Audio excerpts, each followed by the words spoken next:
के स्वास्थ्य मंत्री सत्येंद्र जैन के घर समेत उनके 13 ठिकानों पर ईडी की छापेमारी। मनी लॉन्ड्रिंग से जुड़े मामलों में सुबह से जारी है कार्रवाई।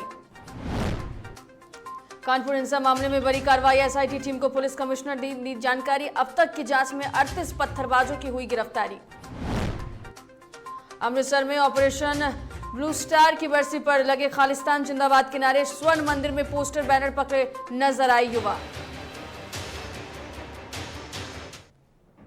नमस्कार, डीटीवी भारत में आपका स्वागत है। मैं हूं पूजा वर्मा। शुरुआत करेंगे बुलेटिन की।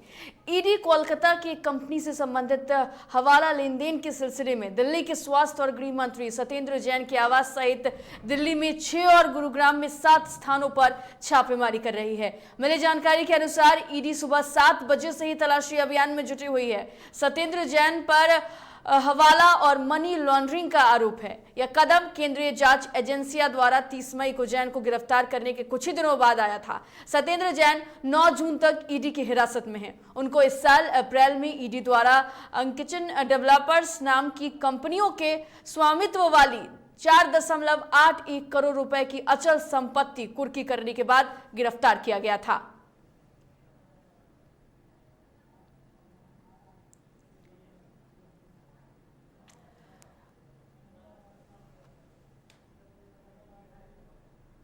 और चलिए एक बड़ी खबर आपको कानपुर हिंसा से जुड़ी हुई बता देते हैं।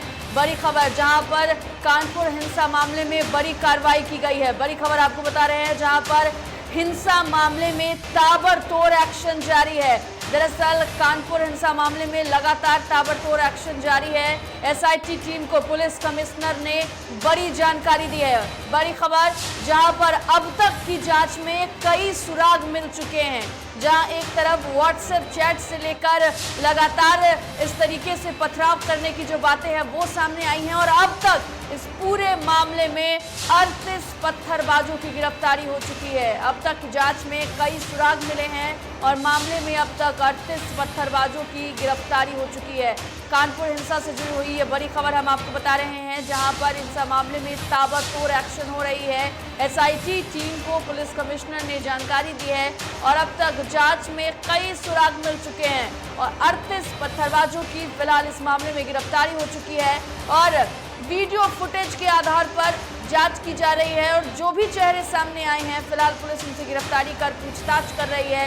ये भी खुलासा हुआ है कि इस मामले में व्हाट्सएप चैट जो है उस पर पूरी प्लानिंग बनाई गई थी और इसके बाद इस पत्थरबाजी को अंजाम दिया गया था।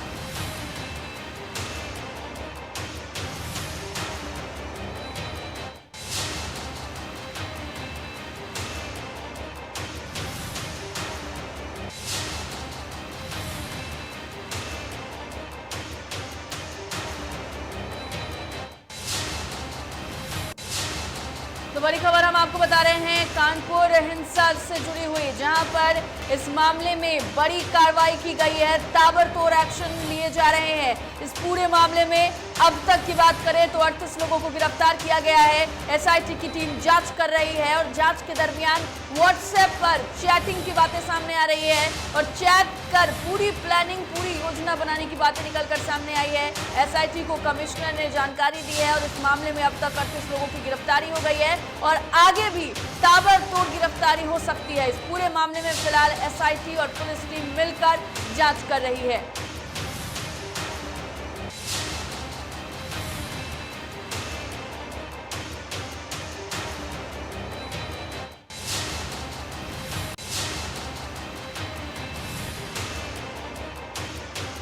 चर्चित ऑपरेशन ब्लू स्टार की 37वीं बरसी के मौके पर अमृतसर स्थित स्वर्ण मंदिर में खालिस्तान समर्थक नारे लगाते हुए नजर आए हैं। दरअसल शिरोमणि अकाली दल के समर्थकों ने स्वर्ण मंदिर पर खालिस्तान के समर्थन में नारे लगाए। इस दौरान बड़ी संख्या में युवाओं ने खालिस्तान जिंदाबाद के पोस्टर और बैनर पकड़े हुए नजर आए। अकाल तख्त के जत्थेदार ज्ञानी हरप्रीत सिंह ने सिख ने समुदाय में एकता बनाए रखने पर जोर दिया और इस घटना को 1984 की प्रलय करार दिया है। तो ये तस्वीरें अमृतसर की, जहां पर खालिस्तान जिंदाबाद के नारे लगाए गए हैं।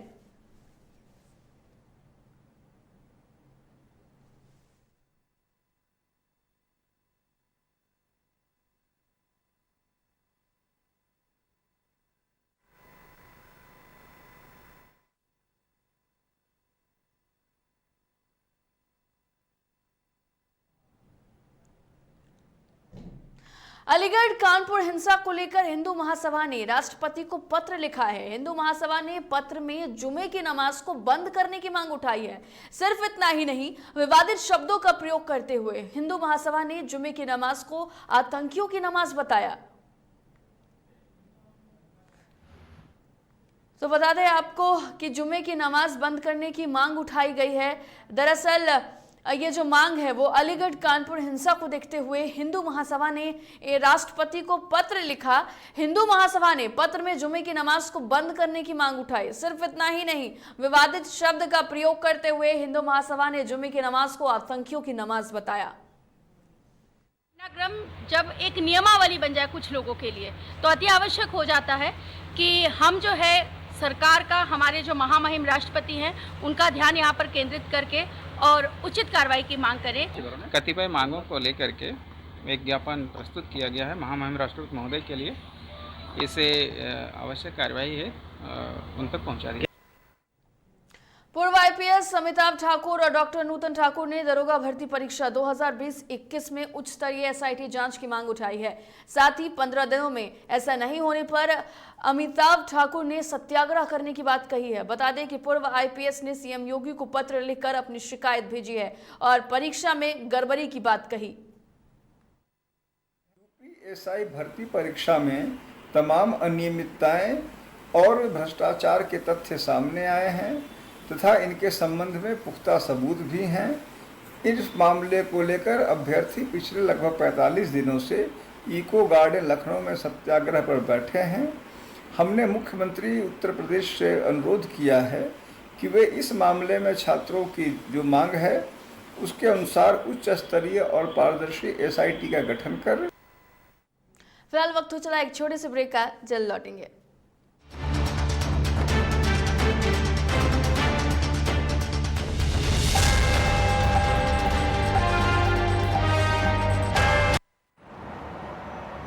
सर छुट्टी चाहिए थी। क्यों?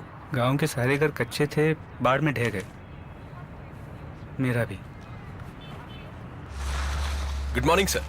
देखिए, बुनियाद भी पक्की, आपका नया घर भी पक्का, सालों साल चलेगा सर। ठीक है, ले लो छुट्टी।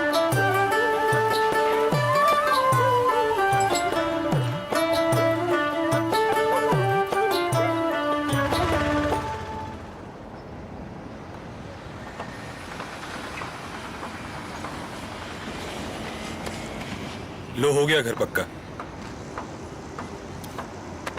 छुट्टी कैंसिल।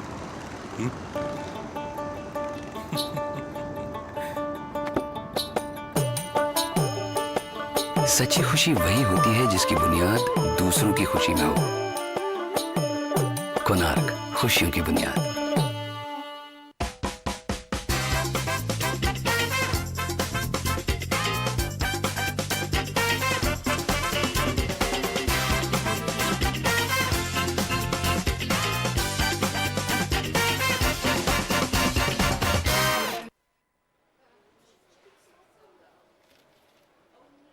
और ये रहा आपका बर्थडे गिफ्ट। पापा, बेटा ये कैसा है? ये दुनिया क्यों न समझे, मेरी दुनिया बदल गई।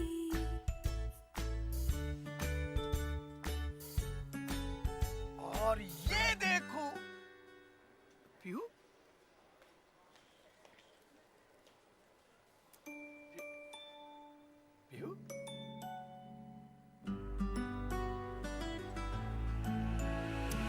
गुड़ियों से खेलने वाली तेरी गुड़िया बड़ी हुई। बच्चे कब बड़े हो जाते हैं पता ही नहीं चलता। थोड़ा बड़प्पन दिखाइए। रहो सेफ सैनिटरी पैड से खुद को स्वस्थ और सुरक्षित रखने में इनका साथ निभाइए।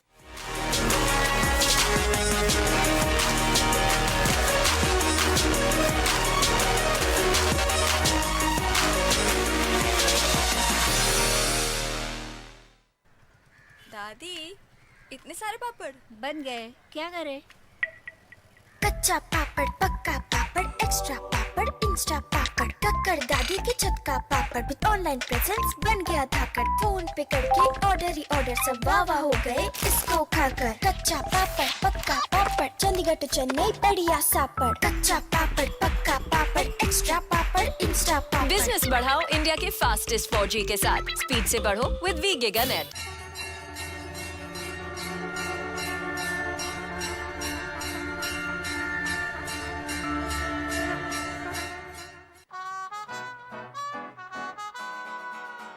बार बार देखो, हजार बार देखो, ये देखने की चीज है, हमारा दिल रुबा ताली हो, ताली हो। This is my favorite. I like the way I look. I like this. Your wall looks amazing in this one. The wall. Yeah.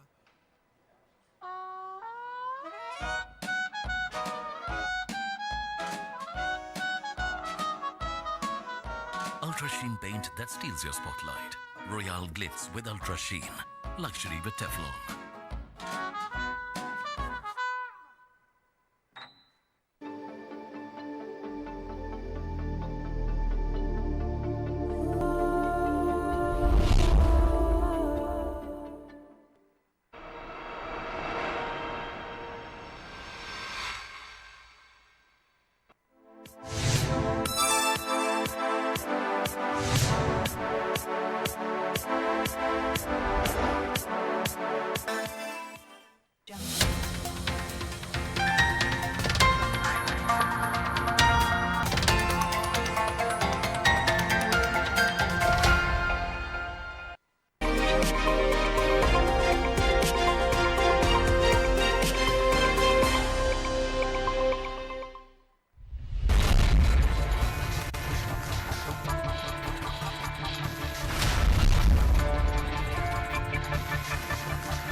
Break के बाद स्वागत है, बढ़ते हैं खबरों की ओर। कासगंज जिले के पुलिस अधीक्षक रोहन प्रमोद बोत्रे के कुशल निर्देशन और अपर पुलिस अधीक्षक अनिल कुमार सिसोदिया के नेतृत्व में अपराधियों के विरुद्ध अभियान चलाया जा रहा है।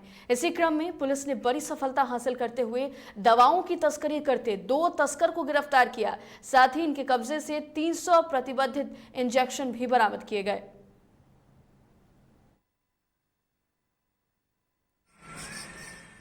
कासगंज और कासगंज के एसएसआई उनके नेतृत्व में कुछ अवैध दवाइयाँ सप्लाई करने वाले 2 व्यक्तियों की गिरफ्तारी करने में थाना पुलिस को सफलता प्राप्त हुई है। एक व्यक्ति का नाम शाहिद पुत्र अब्दुल रशीद और दूसरा योगेश पुत्र ओमकार, दोनों से लगभग 300 पेंटाजोसिन के इंजेक्शंस जो है वो बरामद हुए हैं।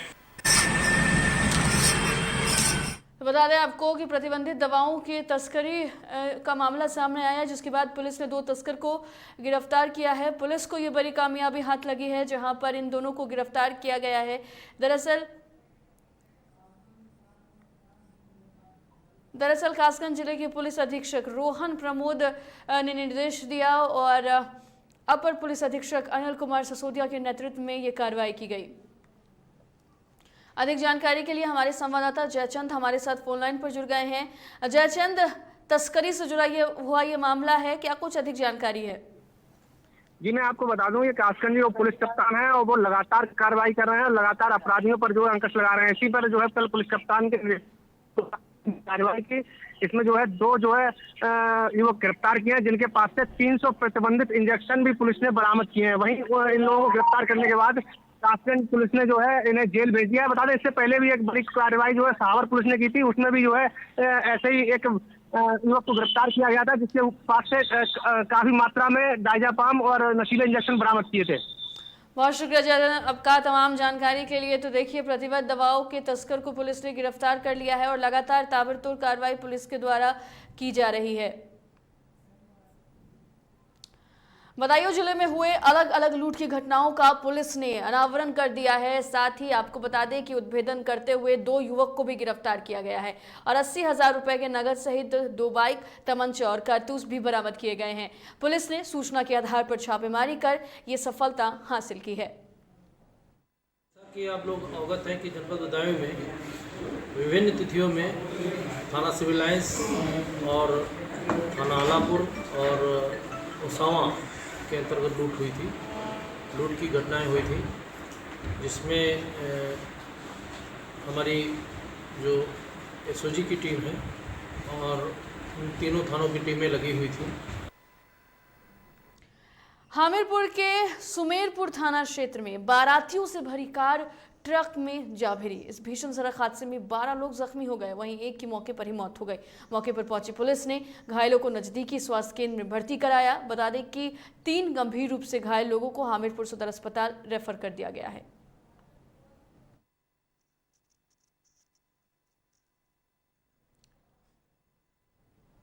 कन्नौज में अज्ञात वाहन की टक्कर से एक व्यक्ति की मौत हो गई। ये बताया जा रहा है कि भट्टा मालिक के लिए खाना लेने के लिए मुनीम गए थे, तभी ये घटना हुई।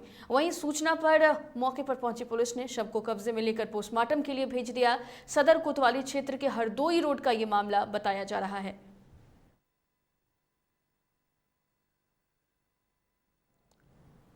एटा में पीड़ित परिवार ने आरोपियों पर धमकाने का आरोप लगाया है। बता दें कि कोतवाली नगर क्षेत्र से एक किशोरी को दबंगों ने हथियार के बल पर अपहरण कर लिया था, जिसमें मुकदमा भी दर्ज कराया गया था। लेकिन पीड़ित परिवार ने मामले में आरोप लगाया है कि पुलिस कोई कार्रवाई नहीं कर रही है।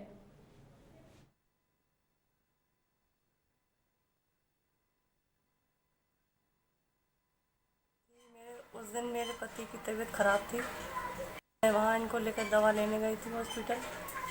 और 25 तारीख की बात है, मेरी बेटी यहाँ पर 3 लोग आए थे, रवि, बबलू और शिव कुमार। 3 लोग आए थे, तो ये मेरी बेटी को बेला फुसला कर यहाँ से ले गए। और मैं उस टाइम थी नहीं, मेरी दवा चल रही थी मेरे पति की, तो मैं वहाँ हॉस्पिटल में थी। दशकों बाद विद्यांचल में पीडब्ल्यूडी ने अपना 1 बीघा 2 विस्वा जमीन को ढूंढ निकाला। विद्या कॉरिडोर के लिए सड़क के चौड़ीकरण के दौरान सरकारी जमीन पर बने मकानों के ध्वस्तीकरण के दौरान विद्यांचल में बुलडोजर गरजा और एसडीएम सदर ने जमीन पर बने मकानों को खाली कराने के बाद उन्हें गिराने का काम शुरू कराया। विंध्याचल में अस्पताल रोड पर भारी संख्या में पुलिस बल के साथ पहुंचे एसडीएम ने कानूनी कार्रवाई आरंभ की। इसके बाद ही लोगों को 1 महीने का समय पहले ही दिया गया था, लेकिन फिर भी मकान खाली नहीं कराए गए, जिसके बाद से अधिकारी ने वहां पर पहुंचकर मकान को खाली करने का आदेश दिया। आपको बता दें कि बुलडोजर के साथ पहुंचे अधिकारियों ने ताबड़तोड़ कार्रवाई की है। भारी पुलिस बल के आगे स्थानीय नागरिक किसी भी प्रकार का विरोध नहीं कर पाए। हालांकि अपने सामानों को सुरक्षित बचाने के लिए लोग लगे रहे। बुलडोजर मकानों को ध्वस्त करता रहा। दीवार गिरने पर वहां पर उड़ने वाली धूल से बचने के लिए जो लोग हैं वो दूर दराज पर खड़े नजर आए। स्थानीय नागरिकों का यह कहना है कि करीब 65 वर्ष पहले जमीन की रजिस्ट्री कराई गई थी। उस वक्त पीडब्ल्यूडी ने आपत्ति नहीं की। कई पीढ़ी से वो वहां पर रहते आ रहे हैं। अब जमीन को सरकारी बताया जा रहा है। आखिर अब वे परिवार कहां जाएं? हर घर जाके बताया गया कि कल अपना है कब्जा। जो बिंद कॉरिडोर का हमारा रास्ता है, ये बाधित है, ये सरकारी जमीन है, पीडब्ल्यूडी की रोड है। पता नहीं, कह रहे हैं कि एक कॉरिडोर में है। अब हम लोग कॉरिडोर में नहीं है, पीडब्ल्यू में नहीं है, और थोड़ा 7 पीढ़ियों से हैं, दादे बाबे से हैं। सीएम नीतीश कुमार जनता दरबार में फरियादियों की फरियाद सुन रहे हैं। बता दें कि इस दौरान बिहार के अलग अलग जगहों से आए फरियादी सरकारी विभागों से जुड़ी समस्याओं को सीएम के सामने रखे हैं। सिर्फ इतना ही नहीं, मुख्यमंत्री शिकायतों पर तुरंत एक्शन लेते हुए भी नजर आ रहे हैं। दरअसल सीएम संबंधित अधिकारी को समस्याओं के निराकरण का निर्देश दे रहे हैं। कार्रवाई कुछ नहीं हो रहा है, कहता है कि बस पैसे का वो क्या करेगा प्रशासन। प्रशासन के तो हम खरीद चुके हैं। डीएसपी सर यहाँ जाते हैं तो कहते हैं कि मतलब अभी क्या है, जेल हो जाएगा उसको। ठीक है, सर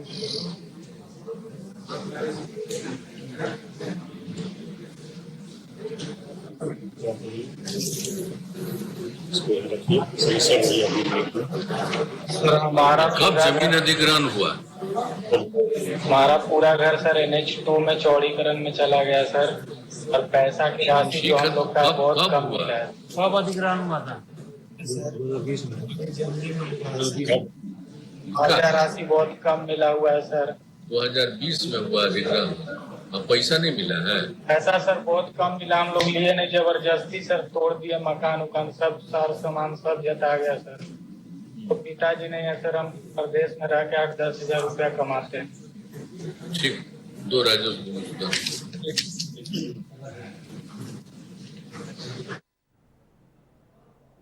छातापुर थाना क्षेत्र के रामपुर पंचायत वार्ड संख्या 5 निवासी एक युवक की जम्मू कश्मीर में निर्मम तरीके से हत्या कर दी गई।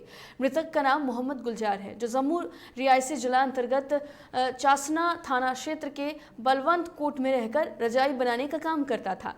4 दिनों से मोबाइल बंद रहने पर चिंतित परिजनों ने उसकी खोज खबर ली तो कमरे के अंदर दृश्य देखकर भौचक्का रह गए। युवक का सिर कूचकर निर्मम तरीके से हत्या कर दी गई थी। हत्यारों ने शव को बोरी में डालकर उसी के कमरे में रजाई से ढक दिया था। घटना को अंजाम देकर लाखों नकदी और बाइक सहित अन्य सामग्री लेकर फरार हो गए। घटना की जानकारी मिलने पर स्थानीय पुलिस के द्वारा शव को कब्जे में लेकर पोस्टमार्टम कराया गया, जिसके बाद वहां मौजूद मृतक के रिश्तेदार ग्रामीणों के सहयोग से शव को दफन किया। युवक की हत्या की सूचना मिलते ही रामपुर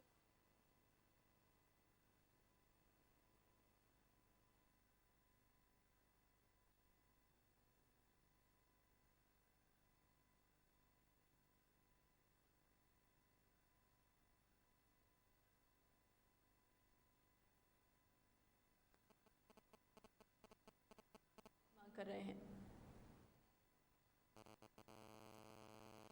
ललका 20,000 वाला हो गाड़ी रहो, लबका गाड़ी रहो, चिन्नल का हो। 2 लाख टका लाखने लेंटर करेला, जमीन रजिस्ट्री करवेला, गाड़ी रे 70,000 की, और ATM कार्ड रे, मोबाइल ले 20,000 वाला। रियासी उसी जगह जो हिसाब के लेन देन के कारण जो उसका हत्या करके दोनों आदमी भाग गए। अधिक जानकारी के लिए हमारे संवाददाता राजेश हमारे साथ सुपौल से फोन लाइन पर जुड़ गए हैं। राजेश, हत्या हुई है बिहारी मजदूर की, वहां पर क्या कुछ इसको लेकर फिलहाल अधिक जानकारी है? जी पूजा, मैं आपको बता दूं कि जिसकी हत्या हुई वह छातापुर थाना क्षेत्र के रामपुर पंचायत वार्ड नंबर 5 के निवासी हैं, और वो पिछले 7 महीने पहले जम्मू कश्मीर गए हुए थे काम करने के लिए, और जम्मू कश्मीर में जो है वो रियासी जिला अंतर्गत चासाना थाना क्षेत्र के बलवंत कोट में रह करके रजाई बनाने का काम करता था। और परिजनों को तब जानकारी मिली जब पिछले 4 दिनों से उनके द्वारा जिनकी मृत्यु हुई है उनके द्वारा घर फोन नहीं किया जा रहा था, और जब परिवार में चिंता बढ़ने लगा तो फिर लोगों ने खोजबीन शुरू किया, और तब पता चला कि उनकी हत्या कर दी गई है। जी पूजा, फिलहाल परिजनों की क्या कुछ मांग है राजेश? परिजनों का मांग है कि मामले की पूर्ण रूप में जांच हो और उन्हें न्याय मिले। जी पूजा, बहुत शुक्रिया आपका अधिक जानकारी के लिए। तो देखिए, सुपौल से एक मजदूर जम्मू कश्मीर में काम करता था और इसके बाद से उसकी निर्मम हत्या कर दी गई, जिसके बाद परिजन न्याय की मांग कर रहे हैं। बक्सर के डुमराव नगर परिषद क्षेत्र के वार्ड संख्या 20 के पार्षद सोनू राय के भाई मोनू राय की हत्या के बाद पुलिस ने त्वरित कार्रवाई की है। बता दें कि मामले में पुलिस ने मृतक के ससुर को गिरफ्तार कर लिया है। साथ ही घटना में प्रयुक्त पिस्टल भी बरामद किया गया है। ये बताया जा रहा है कि प्रेम विवाह की वजह से इस हत्या की घटना को अंजाम दिया गया था। वहीं बता दें आपको कि मृतक का पुराना आपराधिक इतिहास भी रहा है। सूचना मिली कि लगभग 7:30 बजे के करीब सैलून में शहीद पार्क के बगल में एक युवक जिनका नाम मोनू राय है, उनकी गोली मारकर हत्या कर दी गई है। क्या अपराधियों का क्या कारण क्या रहा है? प्रथम दृष्टया ये हम लोग के जो प्रिलिमिनरी हम लोग इंक्वायरी जो किया गया है उसमें यह उनका लव मैरिज संबंधित ये मामला सामने आ रहा है। भागलपुर जिले के नारायणपुर में आजादी के बाद प्रखंड क्षेत्र में प्रशासन ने अब तक की सबसे बड़ी कार्रवाई की है। दरअसल यहां 2 किलोमीटर तक सरकारी जमीन को अतिक्रमण मुक्त कराया गया है। बता दें कि 5 बुलडोजर के सहारे प्रशासन ने यह बड़ी कार्रवाई की।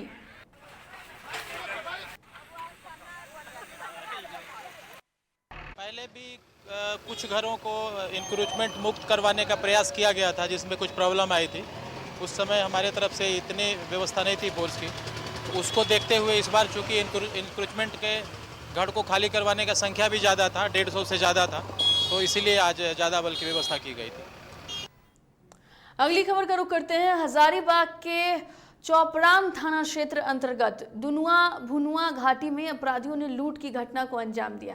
बता दें कि अपराधियों ने कोरियर का सामान लेकर धनबाद से पटना जा रहे एक पिकअप वैन को लूट लिया, जिसके बाद पुलिस ने त्वरित कार्रवाई करते हुए मामले में 4 लोगों को गिरफ्तार किया है। साथ ही लूटी गई वाहन को भी जब्त कर लिया गया है। वहीं मामले में एक और आरोपी की तलाश जारी है।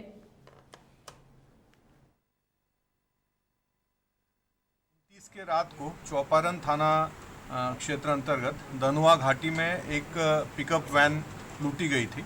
उस पिकअप वैन में कुरियर का सामान लोड था, खास करके कुछ इलेक्ट्रॉनिक सामान उसमें लोड था, चूड़िया लोड थी और होंडा कंपनी के कुछ पार्ट्स उस गाड़ी में थे जो लूटे गए थे। तो इस घटना का तत्काल हम लोगों ने संज्ञान लेते हुए चौपारण थाना में एक FIR दर्ज किया 395 में। फिलहाल इस बुलेटिन में इतना ही। देश दुनिया की तमाम खबरों के लिए देखते रहिए DTV भारत। मुझे दीजिए इजाजत। नमस्कार।